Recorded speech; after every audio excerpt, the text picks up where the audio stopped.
നിയമസഭാ തെരഞ്ഞെടുപ്പിൽ വട്ടിയൂർക്കാവ് ലക്ഷ്യമിട്ട് മുൻ ബി.ജെ.പി. സംസ്ഥാന പ്രസിഡന്റ് കെ സുരേന്ദ്രൻ മത്സരിക്കുന്നെങ്കിൽ വട്ടിയൂർക്കാവോ തൃശൂരോ വേണമെന്നാണ് ആവശ്യം.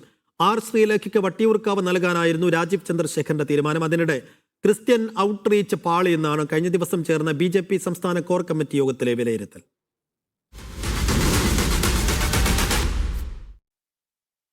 നേമത്ത് സംസ്ഥാന അധ്യക്ഷൻ രാജീവ് ചന്ദ്രശേഖർ, കഴക്കൂട്ടത്ത് വി മുരളീധരൻ, കാട്ടാക്കടയിൽ പി കെ കൃഷ്ണദാസ്, വട്ടിയൂർക്കാവിൽ തിരുവനന്തപുരം മേയർ സ്ഥാനത്ത് നിന്ന് തഴയപ്പെട്ട ആർ ശ്രീലേഖയ്ക്കായിരുന്നു രാജീവ് ചന്ദ്രശേഖർ ഓഫർ നൽകിയത്.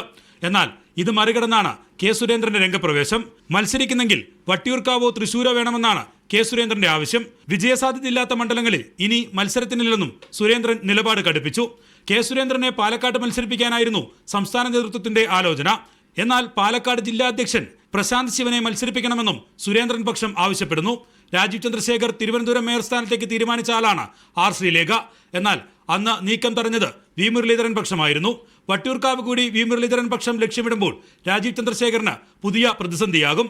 ഈ മാസം 11-ന് അമിത്ഷാ പങ്കെടുക്കുന്ന സംസ്ഥാന നേതൃത്വ യോഗത്തിലായിരിക്കും തീരുമാനം. തദ്ദേശ തെരഞ്ഞെടുപ്പിൽ ക്രിസ്ത്യൻ വോട്ടുകൾ ആകർഷിക്കാനായില്ലെന്നാണ് കഴിഞ്ഞ ദിവസം ചേർന്ന കോർ കമ്മിറ്റി യോഗത്തിലെ വിലയിരുത്തൽ. രാജീവ് ചന്ദ്രശേഖറിന്റെ ക്രിസ്ത്യൻ ഔട്ട്റീച്ച് പാളിയെന്നും വിമർശനമുയർന്നു. ക്രിസ്ത്യൻ വോട്ടുകൾക്ക് പിറകെ പോയത് ഹിന്ദു വോട്ടുകൾ നഷ്ടമാക്കിയെന്നും കോർ കമ്മിറ്റി യോഗം വിലയിരുത്തി. ബി.ജെ.പിയുടെ ക്രിസ്ത്യൻ സ്ഥാനാർത്ഥികളിൽ 1.3% മാത്രമാണ് വിജയിച്ചത്. അമിത്ഷാ പങ്കെടുക്കുന്ന യോഗത്തിനു ശേഷം നിയമസഭാ തെരഞ്ഞെടുപ്പ് പ്രചാരണത്തിലേക്ക് കടക്കാനാണ് ബി.ജെ.പി. ലക്ഷ്യമിടുന്നത്. മീഡിയ 1 തിരുവനന്തപുരം.